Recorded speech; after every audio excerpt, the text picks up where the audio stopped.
નમસ્કાર વિદ્યાર્થી મિત્રો, આપ સર્વે વિદ્યાર્થી મિત્રોનો હું ઉત્તમભાઈ રાજપરા શ્રી એસએન વિદ્યાલય સુરેન્દ્રનગરના ઈ લર્નિંગ પ્રોગ્રામની અંદર આજે આ ધોરણ 11 કોમર્સના ચેપ્ટર 1ના વિડીયો લેક્ચરની અંદર હાર્દિક સ્વાગત કરું છું।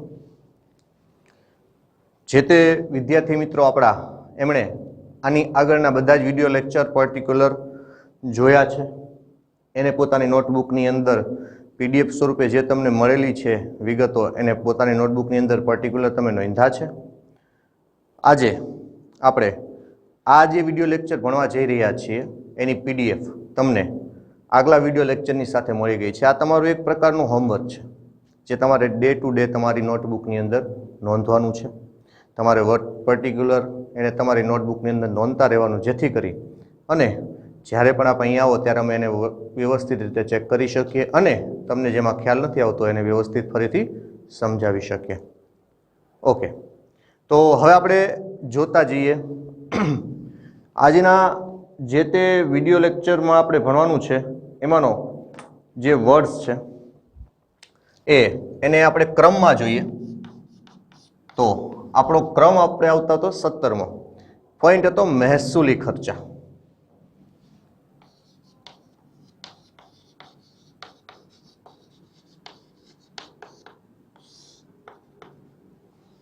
अच्छा मित्रों, महसूली खर्चा एटले शुं? तो एना विषे आपणे थोड़ुं समजीए के एवा प्रकारना खर्चाओ के जे सतत थता रहे, एटले के पगार जे दर महीने चूकवવાનો थतो होय, मजूरी ज्यारे वेपारी छे पोते कोई पण मालनी खरीदी करे अने एने पोताना गोडाउनमां पहोंचाडવો, पोतानी दुकाने पहोंचाडवा माटे एने मजूरनी जरूरियात पड़े तो एने चूकववामां आवती रकम मजूरी। वेपारी छे एने पोताना दुकानना जग्याए एटले के पोतानी पेढीए एणे जे टेलिफोन राख्यो छे, अत्यारे मोबाइलनो समय छे तो मोबाइल, कम्प्यूटरनी अंदर एणे फेक्स राख्यो तो फेक्स मशीन, प्रिंटिंग मशीन राख्यो तो प्रिंटिंग मशीन, आनी अंदर जे ते वस्तुओ लगाववानी थती होय एनो चार्ज, એટલે કે આ પ્રકારના જે બધા ખર્ચાઓ છે એ બધા ખર્ચાઓ સતત થતા રહે છે, જેમાં મેં તમને કહ્યું એ મુજબ પગાર, મજૂરી, ટેલિફોન ખર્ચ અને જાહેરાત ખર્ચ વગેરેનો સમાવેશ થાય છે અને આના સિવાયના અન્ય ખર્ચાઓ જે રેગ્યુલર ડે ટુ ડે થતા રહેતા હોય એનો પણ સમાવેશ કરી શકાય છે। જે મહેસૂલી ખર્ચાઓ છે એના આધારે નફા નુકસાનની ગણતરી થાય છે। અહીં આપણે જોઈએ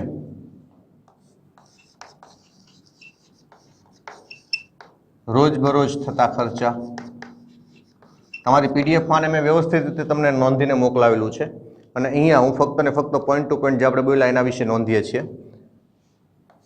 जेनी अंदर पगार, मजूरी, टेलिफोन खर्च वगैरेनो समावेश थाय छे। આગળનો પોઈન્ટ મેં તમને કહ્યો તો એમ કે આ ખર્ચાઓને આધારે નફા નુકસાનની ગણતરી થાય છે।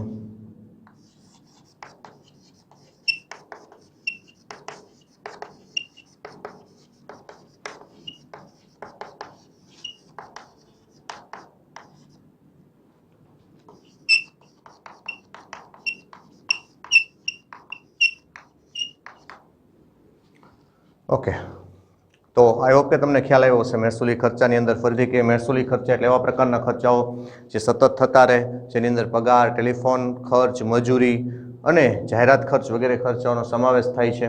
आ खर्चाओ जे छे एना आधारे ज नफा नुकसाननी गणतरी थाय छे। हवे मित्रों आपणे समजीए खर्च एटले शुं। तो सामान्य रीते तमने खबर छे के जे नाणांनो वपराश करवामां आवे एने आपणे खर्च तरीके ध्यानमां लईए छीए, परंतु અહીં આપણે એને વેપારની પરિભાષાની અંદર, એકાઉન્ટની પરિભાષાની અંદર જો સમજવું હોય તો એને વ્યવસ્થિત રીતે સમજીએ થોડું। તો અત્યારના પછીનો આપણો પોઈન્ટ છે પોઈન્ટ નંબર 18 ખર્ચ। તો કે જે ખર્ચેલ રકમનો લાભ જે તે હિસાબી વર્ષને મળવાનો હોય, જે તે હિસાબી વર્ષ એટલે કે દાખલા તરીકે આપણે માનીએ કે વર્ષ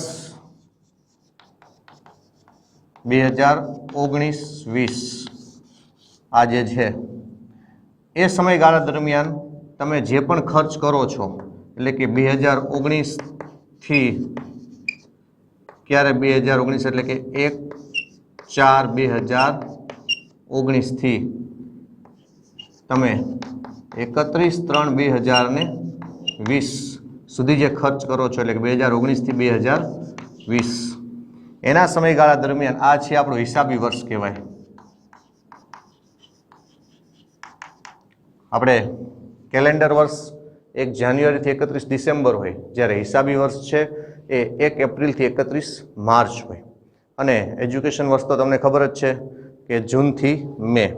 અચ્છા મિત્રો, તો અહીં આપણે વાત કરતા હતા કે જે ખર્ચેલ રકમનો લાભ જે તે હિસાબી વર્ષને મળવાનો હોય, એટલે કે જે તે વર્ષના સમયગાળામાં પ્રાપ્ત થવાનો હોય તેને ખર્ચ કહેવાય. હિસાબી વર્ષ સામાન્ય રીતે 12 માસનું હોય. આગળ તો કે આ ખર્ચને મહેસૂલી ખર્ચ કહીએ છીએ. કેવા પ્રકારના ખર્ચને? તો કે પગાર, મજૂરી, દલાલી, કમિશન કે વટાવ, આ બધા જે ખર્ચાઓ છે કે કોઈ પણ મિલકતનો ઘસારો, બરાબર, આ દરેકને આપણે અહીંયા ખર્ચ સ્વરૂપે ધ્યાનમાં રાખીએ છીએ. ફરીથી કહીએ તો કે જે ખર્ચેલ રકમનો લાભ પેઢીને જે તે હિસાબી વર્ષમાં મળવાનો થતો હોય તેને ખર્ચ કહેવાય. અને હિસાબી વર્ષનો સમયગાળો સામાન્ય રીતે 12 માસનો હોય. ઉપરાંત કેવા કેવા ખર્ચનો સમાવેશ આપણે અહીંયા ખર્ચમાં કરીએ છીએ? તો કે મોટાભાગના મહેસૂલી ખર્ચ પણ હોય છે અને રેગ્યુલર ખર્ચ હોય છે. દાખલા તરીકે પગાર, મજૂરી, દલાલી, કમિશન, વટાવ, ઘસારો વગેરે પ્રકારના જે મહેસૂલી ખર્ચાઓ છે એનો સમાવેશ આપણે ખર્ચમાં કરીએ છીએ. ત્યારબાદનો આપણો નેક્સ્ટ પોઈન્ટ છે ઉપજ.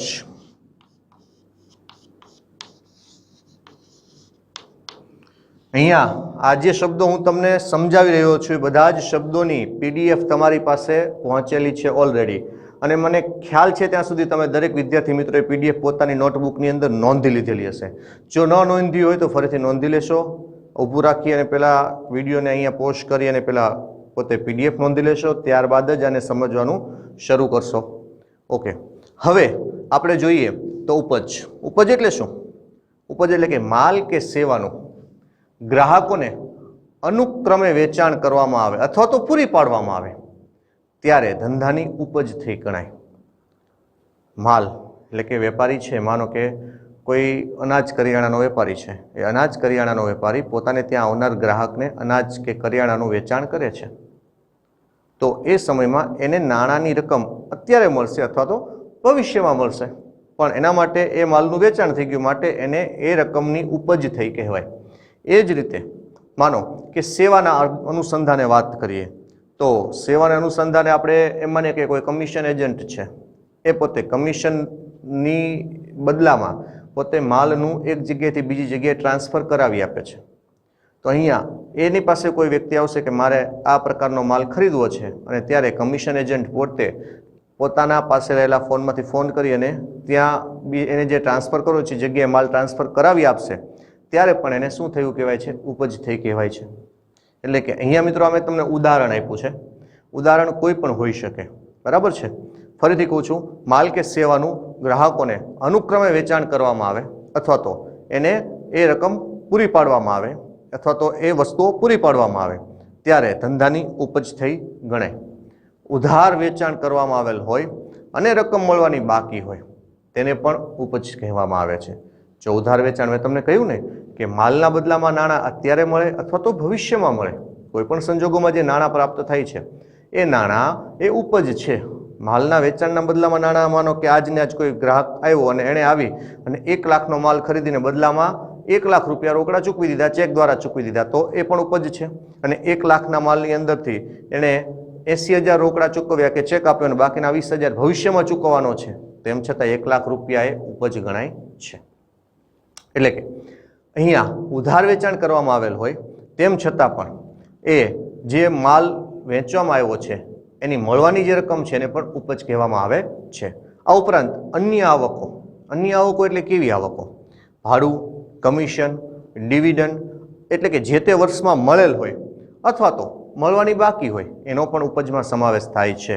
ઇન શોર્ટ એવું કહી શકાય કે પેઢીને વર્ષ દરમિયાન વેચાણથી, સેવા પૂરી પાડવાથી કે અન્ય રીતે જે આવક અત્યારે પ્રાપ્ત થઈ છે અથવા તો ભવિષ્યમાં પ્રાપ્ત થવાની છે એ દરેક આવકોને ઉપજ કહેવામાં આવે છે. બરાબર મિત્રો? અહીંયા ત્યારબાદનો પોઈન્ટ છે નફો. આપણે જોઈએ ઉપજ પછી આવે છે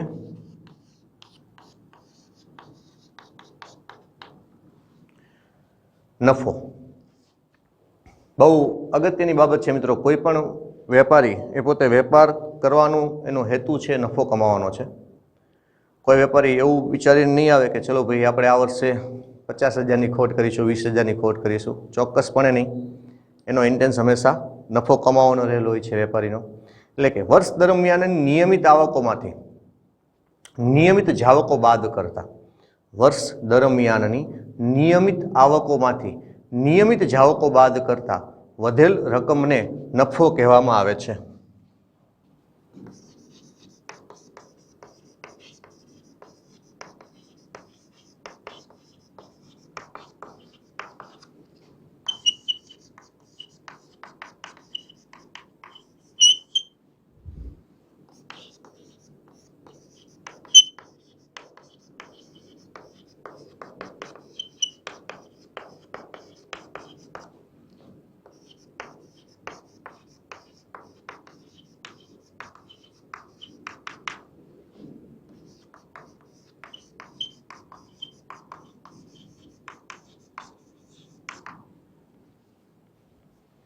વર્ષ દરમિયાનની નિયમિત રીતે પ્રાપ્ત થતી જે આવકો છે એમાંથી નિયમિત જાવકો જ્યારે આપણે બાદ કરીએ છીએ અને જે રકમ વધે છે એને આપણે કહીએ છીએ નફો।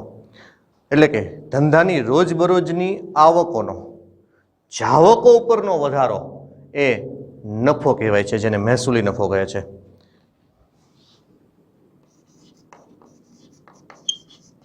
ધંધાની રોજબરોજની આવકોનો જાવકો પરનો વધારો એટલે નફો। ધંધાની રોજબરોજની આવકોનો જાવકો પરનો વધારો એટલે શું થઈ જશે મિત્રો? નફો। દાખલા તરીકે આપણે કહીએ આવક એની અંદર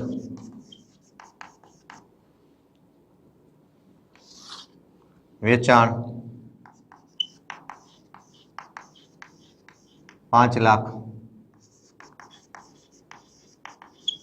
કમિશન 1 લાખ। વર્ષ દરમિયાન આપણે આટલું કુલ વેચાણથી આટલું કમિશન પ્રાપ્ત થયું। હું નાનું ઉદાહરણ લઈએ છીએ। એની સામે જાવક તો પગાર 3 લાખ,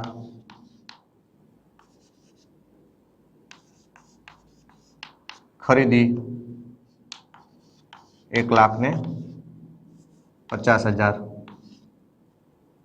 માનો કે આ બે આપણે બાબત લીધી છે, તો અહીંયા આપણે ટોટલ કરીએ તો રકમ આવે છે 6 લાખ। અહીંયા આપણે ટોટલ કરીએ તો રકમ આવશે આપણી પાસે 4,50,000। બહુ નાની બાબતો લઈને તમને સમજાવવાનો પ્રયત્ન કરું છું। એટલે શું કહેવા માંગે છે કે આવકોનો જાવકો પરનો વધારો, એટલે કે અહીંયા 6 લાખ માઇનસ 4,50,000, 1,50,000 રૂપિયા નફો થયો। રૂપિયા 1,50,000 શું થયું મિત્રો? આપણે અહીંયા નફો થયો।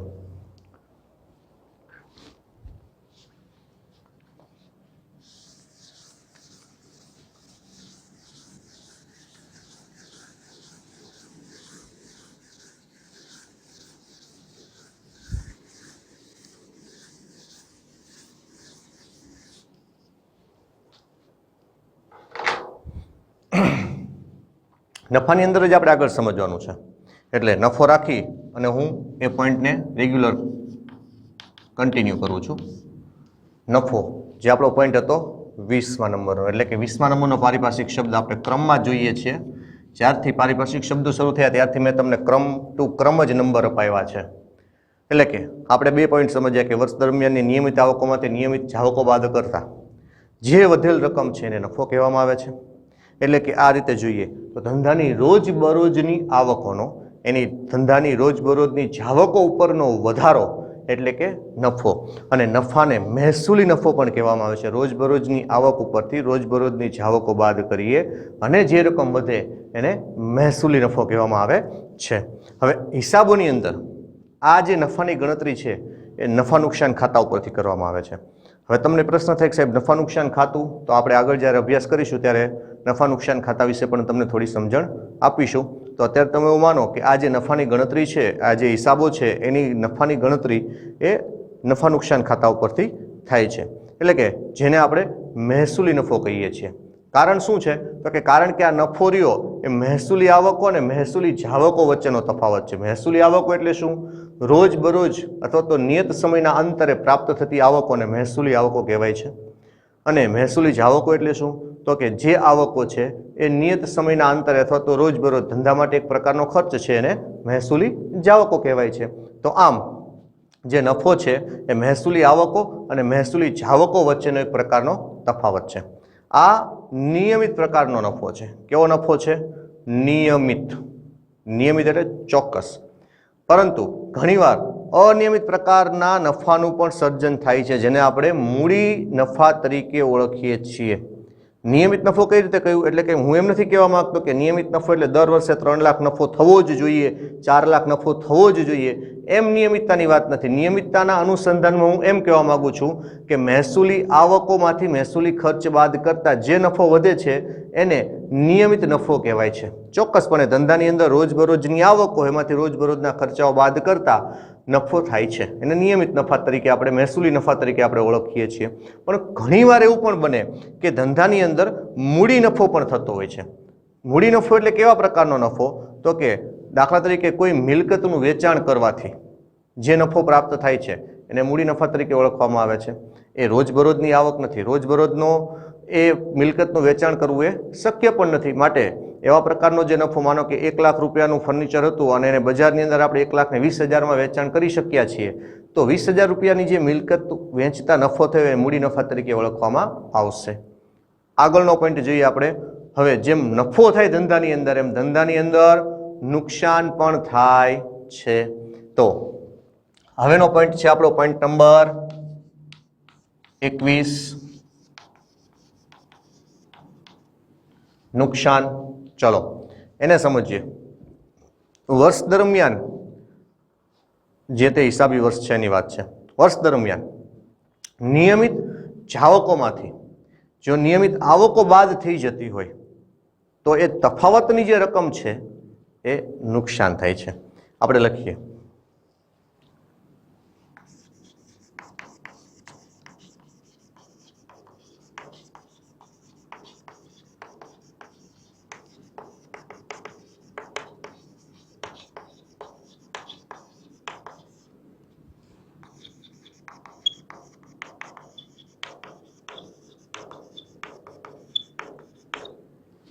વર્ષ દરમિયાન નિયમિત જાવકોમાંથી નિયમિત આવકો બાદ થાય ત્યારે જે તફાવતની રકમ આવે છે એને આપણે શું કહીશું? નુકસાન કહીશું। આગળ આ જે નુકસાન છે, નિયમિત આવક અને જાવકનો તફાવત એટલે કે માઇનસમાં હોય, આવકમાંથી જાવક બાદ કરીએ તો માઇનસમાં આવે તો એ નુકસાન છે, અને જાવકમાંથી આવક બાદ કરીએ તો પ્લસ છે તો એ પણ નુકસાન છે। તો અહીંયા આ જે તફાવતની રકમ છે એને મહેસૂલી નુકસાન તરીકે ઓળખવામાં આવે છે। જેમ મહેસૂલી નફો, નફાને આપણે મહેસૂલી નફા તરીકે ઓળખીએ છીએ, એ જ રીતે આ પ્રકારે જે પણ નુકસાન થાય છે એને મહેસૂલી નુકસાન તરીકે ઓળખવામાં આવે છે। નુકસાન એ આપણે વાત કરીએ તો કે વ્યવહારની અંદર નુકસાન એ એક પ્રકારની ખોટ દર્શાવે છે। નુકસાનથી શું થાય છે મિત્રો? ધંધામાં ખોટ થાય છે, એટલી મૂડીનો ઘટાડો થાય છે। એટલે કે નફા કરતાં નુકસાનની ગણતરી છે એ વિરુદ્ધની ગણતરી છે। કેવી રીતે વિરુદ્ધની ગણતરી? નફામાં આપણે શું કરતા હતા? આવકોમાંથી જાવકો બાદ કરતા હતા। તો નુકસાનની અંદર શું કરવું પડશે? જાવકોમાંથી આવકો બાદ કરવી પડશે। આ રીતે જે નુકસાનની ગણતરી છે એ વિરુદ્ધની ગણતરી છે। નફાની ગણતરી કરતાં એની ગણતરી વિરુદ્ધમાં થાય છે, ઉલટી થાય છે। નુકસાન એ અન્ય કોઈ પણ પ્રકારની પ્રવૃત્તિ કર્યા વગર પણ થઈ શકે છે। તમને એવો પ્રશ્ન થાય કે સાહેબ એવી કેવી રીતે કે જેમાં આપણે કોઈ પ્રવૃત્તિ ન કરી તેમ છતાં નુકસાન થાય? તો કે વેપારી દાખલા તરીકે રાતના સમયે શાંતિથી ઘરે સૂતો છે અને પોતાના પેઢીની બહાર કોઈ ઇલેક્ટ્રિકનો થાંભલો છે, પોલ છે, અને ત્યાં શોર્ટ સર્કિટ થવાને કારણે નાની એવી આગની શરૂઆત થઈ અને એની પેઢીમાં આગ લાગી. અમુક પ્રકારનો માલ ત્યાં જે બહારની સાઈડ હતો થોડો આગળની સાઈડે બળી ગયો. તો આ પ્રકારનું જે નુકસાન છે એમાં વેપારીએ તો કંઈ કાર્ય કર્યું જ નથી, તેમ છતાં એને નુકસાન થયું. એટલે કે આ માલને આગ લાગવાથી પણ નુકસાન થઈ શકે છે, અથવા તો માલ જ્યારે આવતો હોય, અત્યારે જ્યાંથી મંગાવ્યો ત્યાંથી માલ આવતો હોય, રસ્તાની અંદર ક્યાંક માલ ચોરાઈ જાય તો પણ વેપારીને નુકસાન છે. તો આ પ્રકારનું જે નુકસાન છે એવું છે કે જેમાં વેપારી દ્વારા કોઈ પણ પ્રકારનું કાર્ય કર્યું જ નથી, તેમ છતાં કોઈ પણ પ્રકારની પ્રવૃત્તિ નથી કરી, તેમ છતાંય એને નુકસાન ભોગવવું પડે. રસ્તામાં આવતો હોય અને ટેમ્પોવાળાથી અકસ્માત થાય કે જેમાં માલ આવે છે એ માલ લાવનાર વ્યક્તિ દ્વારા અકસ્માત થાય અને માલ છે એ વેરાઈ જાય, અથવા તો માલ છે રસ્તામાં પડી જાય અને લોકો દ્વારા, ત્યાંના સ્થાનિક લોકો દ્વારા અથવા આવતા જતા લોકો દ્વારા એમાંથી થોડો થોડો પોતાના માટે લઈ લેવામાં આવે, તો આ પણ એક પ્રકારનું નુકસાન છે. એટલે કે અહીંયા આ પ્રકારે અનેક જાતના નુકસાન હોઈ શકે. હાલના સંજોગોમાં તમે સમજો છો કે ચોમાસાની સિઝન છે. ચોમાસાના સિઝનની અંદર વેપારીના ગોડાઉનની અંદર પડેલો માલ છે, હવે ખૂબ જ વરસાદ આવ્યો અને પાણીનું સ્તર છે એ રોડથી ઘણું ઊંચે આવતું ગયું, તો વેપારીના ગોડાઉનની અંદર એ પાણી ભરાવાની શરૂઆત થઈ, તો માલ જે છે એ પણ પલળી જવાનો. તો માલ પલળી જવાથી પણ વેપારીને શું થાય છે? નુકસાન થાય છે. એટલે કે નુકસાન અનેક રીતે થઈ શકે. કોઈ મિલકતને અકસ્માત થાય તો આ બનાવને પણ આપણે નુકસાન જ સમજવાનું છે મિત્રો. મેં તમને કહ્યું કે માલ બળી ગયો, એ જ રીતે આગ લાગવાને કારણે જો એની પેઢીને પણ આગ લાગી અને પેઢી પણ નાશ પામી તો આ પણ એક પ્રકારનું નુકસાન છે. અથવા તો એને પેઢીની અંદર રહેલો કોઈ વાહન રાખ્યું છે અને એ વાહન છે એને આગ લાગી અને એ વાહન આગમાં બળી ગયું, તો આ પણ એક પ્રકારનું નુકસાન છે. એટલે કે મિલકતને પણ આ રીતે કોઈ નુકસાન થાય તો એને પણ અહીંયા નુકસાનમાં જ સમાવવામાં આવે છે.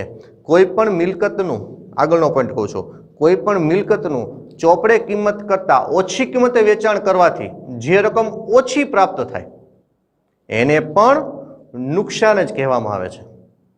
કોઈ પણ મિલકતનું ચોપડે કિંમત કરતાં ઓછી કિંમતે વેચાણ થાય, દાખલા તરીકે આપણે જોઈએ કે કમ્પ્યુટર, એના ચોપડે કિંમત રૂપિયા 13,000 છે. નવી ટેકનોલોજી, તમે સમજો છો કે અત્યારના સમયની અંદર ટેકનોલોજીનો વિકાસ ખૂબ ઝડપથી થઈ રહ્યો છે. આ દોર છે ટેકનોલોજીનો દોર છે, આ યુગ છે ટેકનોલોજીનો યુગ છે. અને આ યુગની અંદર ટેકનોલોજીની સાથે ચાલનારો વ્યક્તિ હમકદમ ટેકનોલોજીનો હમકદમ જે છે એ કદી પણ પાછો નહીં પડે. આ સમજી શકાય એ બાબત છે.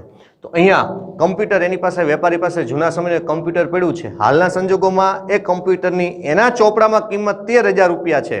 હવે એને નવી ટેકનોલોજીનું કંઈ કમ્પ્યુટર વસાવવું છે કે જેની અંદર સારી ટેકનોલોજી છે, એની સ્પીડ છે, એની અંદર રેમનો વધારો છે, એની અંદર એક્સ્ટ્રા મેમરી એને ઇનબિલ્ટ કરવી છે, બરાબર છે. આ ઘણી બધી બાબતો, એને અમુક સોફ્ટવેર જેના પાસે રહેલા જૂના વર્ઝનમાં કામ નથી કરતા તો એની અંદર એને સુધારા વધારા કરાવવા છે. અને એવું વિચારે છે કે હું આની અંદર આ ખર્ચ કરો એની કરતાં જૂનું કમ્પ્યુટર છે વેચી અને એક નવું જ કમ્પ્યુટર વિકસાવી લઉં, જેથી કરી અને એની આયુષ્ય મર્યાદા પણ હવે પછીના 10-12 વર્ષ સુધી એમને ચાલે અને એની અંદર નવી ટેકનોલોજી ઓલરેડી પહેલેથી જ સમાવેશ થઈને આવેલી હોય અથવા તો ન આવી હોય તો એમાં સમાવેશ કરી શકાય. એક વેપારીની પોતાની માનસિકતા મુજબ એ કાર્ય કરે છે. તો એ સમયમાં એ જ્યારે બજારમાં વેચવા જશે ત્યારે આ પ્રકારના જે કમ્પ્યુટર, વર્ષો જૂના કમ્પ્યુટર છે એને કિંમત 13,000 પ્રાપ્ત થશે નહીં, ત્યારે બજારની અંદર એની કિંમત એને રૂપિયા 10,000 પ્રાપ્ત થાય. ધારો કે થાય તો 10,000 પ્રાપ્ત થાય, તો આ 10,000 પ્રાપ્ત થયું એના સમયમાં એને 3,000 રૂપિયા ઓછા મળ્યા. 3,000 રૂપિયા થઈ ગયું એના માટે નુકસાન. એના ચોપડામાં જે કમ્પ્યુટરની કિંમત 13,000 છે એ કમ્પ્યુટર એને બજારમાં 10,000માં વેચવું પડ્યું, તો અહીંયા ચોપડે કિંમત કરતાં ઓછી કિંમતે જે મિલકતનું વેચાણ કરવામાં આવે તો એ પણ એક પ્રકારનું નુકસાન છે. એટલે કે કોઈ પણ મિલકતનું ચોપડે કિંમત કરતાં ઓછી કિંમતથી જે વેચાણ કરવામાં આવે તો જે રકમ ઓછી પ્રાપ્ત થઈ છે એને પણ નુકસાન કહેવામાં આવે છે અને એ એક પ્રકારનું મૂડી નુકસાન છે. બરાબર છે મિત્રો, મૂડી નુકસાન કહેવાય. આગળ હવે પછીનો આપણે પોઈન્ટ જોવો છે લાભ. ચલો અહીંયા સ્પેસ છે, અહીંયા જોઈએ. આપણો પોઈન્ટ નંબર આવશે 22.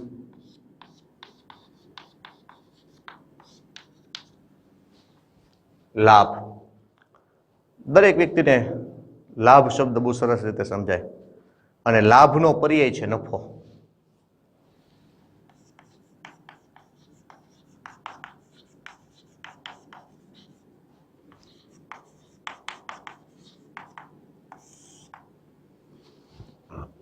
જે આપણે ભણી ગયા નફાની અંદર જે વિગતો આવે છે એ જ બધી વિગતોનો લાભમાં સમાવેશ થાય.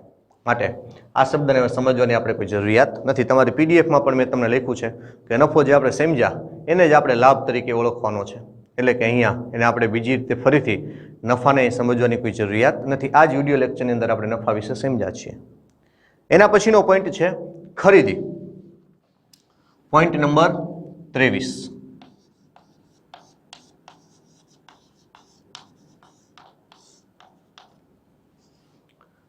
બહુ સરસ શબ્દ છે. સામાન્ય રીતે આપણે લોકો એવું સમજીએ છીએ ખરીદી એટલે કોઈ પણ વસ્તુ ખરીદી લેવી, એટલે માલની ખરીદી કરવી. કોઈ બજારમાં જાય આપણે બધા અને કોઈ જગ્યાએથી આપણે સારું લાગ્યું તો ક્યાંકથી પેન લઈ લીધી એને આપણે ખરીદી કહીશું. આપણા માટે ચોક્કસ ખરીદી જ છે. બજારમાં ગયા અને પપ્પાએ આપણને એમ કહ્યું કે જ્યાં બજારમાંથી દૂધની 2 થેલી લઈ આવો, તો આપણે દૂધની 2 થેલી લઈ આવ્યા તો એ પણ ખરીદી છે. પણ એ વ્યવહારુ જીવનની અંદર વ્યક્તિની વ્યક્તિગત ખરીદી છે.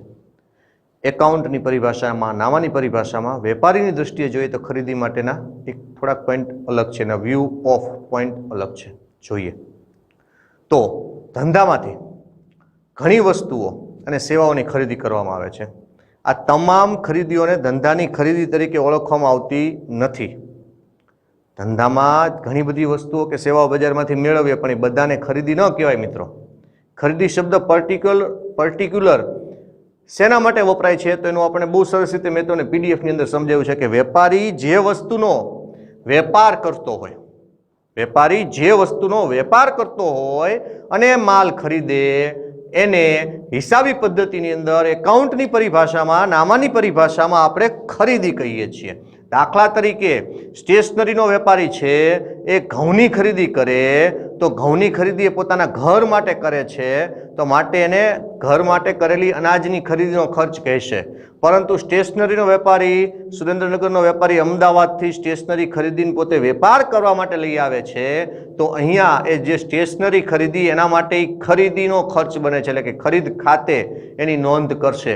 આ જ રીતે તમને કહું કે અનાજ કરિયાણાનો વેપારી છે એ અનાજ કરિયાણું એ ખેડૂતો પાસેથી ખરીદે છે અને મને અને તમને કે આપણા જેવા અનેક વ્યક્તિઓનું વેચાણ કરે છે તો અહીંયા એના માટે જે અનાજ કરિયાણું છે એ ખરીદી કહેવાય. પરંતુ અનાજ કરિયાણાનો વેપારી પોતાના એ અનાજ કરિયાણાના હિસાબો લખવા માટે ચોપડા, પેન, પેન્સિલ, કેલ્ક્યુલેટર, વોટેવર જે પણ સ્ટેશનરીની વસ્તુઓ ખરીદે છે, બિલબુક બનાવે, બિલબુક છપાવે, આ બધાનો સ્ટેશનરીમાં સમાવેશ કરીએ છીએ તો એને એ ખરીદી સ્વરૂપે નહીં નોંધે, એને સ્ટેશનરી ખર્ચ તરીકે નોંધશે.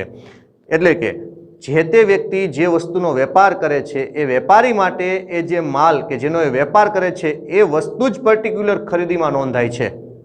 અન્ય વસ્તુઓને એ જે તે ખર્ચના નામ હેઠળ આવરવામાં આવે છે. દાખલા તરીકે અનાજ કરિયાણાના વેપારી માટે ફરીથી કહું છું, અનાજ એ ખરીદીનો ખર્ચ છે પરંતુ જો એ સ્ટેશનરી ખરીદે છે તો એ સ્ટેશનરી ખર્ચ સ્વરૂપે નોંધવામાં આવે છે. આઈ હોપ કે તમને ખ્યાલ આવ્યો હશે. આમ આપણે જોઈએ કે ખરીદીની અંદર વેપારી એ પોતે જે વસ્તુઓનું વેચાણ કરવા જઈ રહ્યો છે અથવા તો કરી રહ્યો છે એ જ વસ્તુની ખરીદી કરે છે અને એને ખરીદી સ્વરૂપે નોંધે છે. પરંતુ હું આખું રિપીટ એટલા માટે કરું છું કે તમને આ વસ્તુ સમજાય, કારણ કે ઘણા બધા વિદ્યાર્થીઓ આ વસ્તુને શરૂઆતના સમયમાં સમજી નથી શકતા અથવા તો જ્યારે પણ એની આમ નોંધ કે આપણે નોંધતા હોઈએ ત્યારે એના મગજમાંથી આ બાબત નીકળી જતી હોય છે. તો એને ફરીથી હું એટલા માટે રિપીટ કરું છું કે જે વ્યક્તિ કે જે વેપારી જે માલ સામાનનું વેચાણ કરતો હોય છે અને એને પોતે ખરીદે ત્યારે એ જે માલ સામાન છે એને ખરીદી તરીકે નોંધે છે અને એને એ ખરીદીની અંદર અનુરૂપ એને અનુકૂળતા રહેવા માટે મદદરૂપ થતા સાધનોને અથવા તો જે તે ખર્ચને એ જે તે ખર્ચના નેજા હેઠળ નોંધે છે. ફરીથી કહું, કરિયાણાનો વેપારી અનાજ કરિયાણું ખરીદે છે તો અનાજ કરિયાણું એ ખરીદીના ખર્ચ ખાતે નોંધે છે, પરંતુ એ પોતાના પેઢીની અંદર જે તે સ્ટેશનરી ખરીદે છે તો એને ખરીદી નથી લખતો, એને સ્ટેશનરી ખર્ચ એ સ્વરૂપે નોંધે છે. ત્યારબાદ હવે પછીનો આપણો આજના આ વિડીયો લેક્ચરનો છેલ્લો પોઈન્ટ હું તમને સમજાવવા જઈ રહ્યો છું, વેચાણ.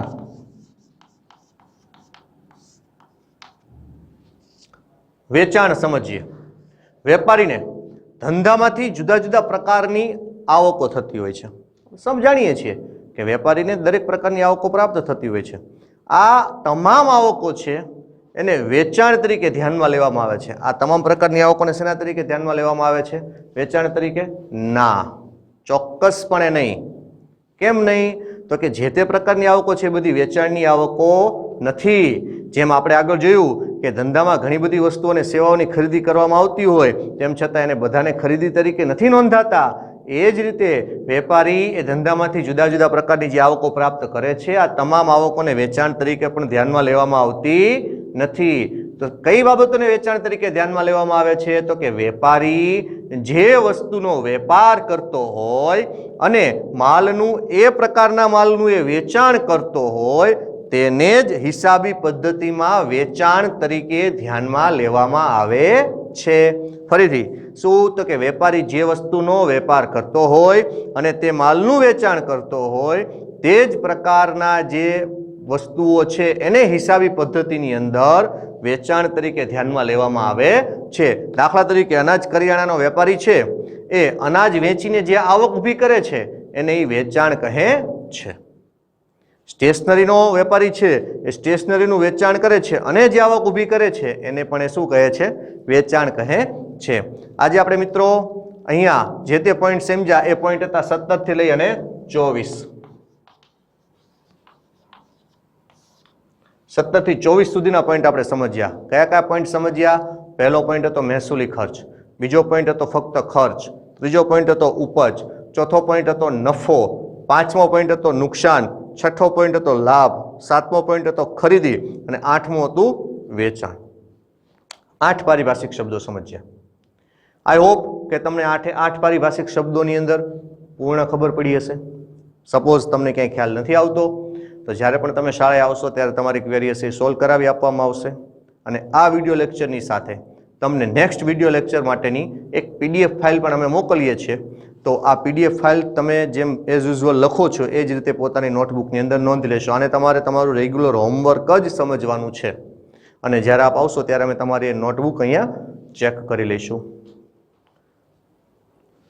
તો આજના આ જે આપણે 24 સુધીના શબ્દો સમજ્યા એને જો તમને ક્યાંય પણ તકલીફ પડી હોય તો ફરીથી કહું છું, અલગ પેજની અંદર રેગ્યુલર નોંધતા એનાથી અલગ પેજમાં કંઈક નોંધીને રાખજો અથવા તેને ટીક કરીને રાખજો. તો તમને જ્યારે આવશો ત્યારે અમે સોલ્વ કરાવી આપીશું. જય સ્વામિનારાયણ.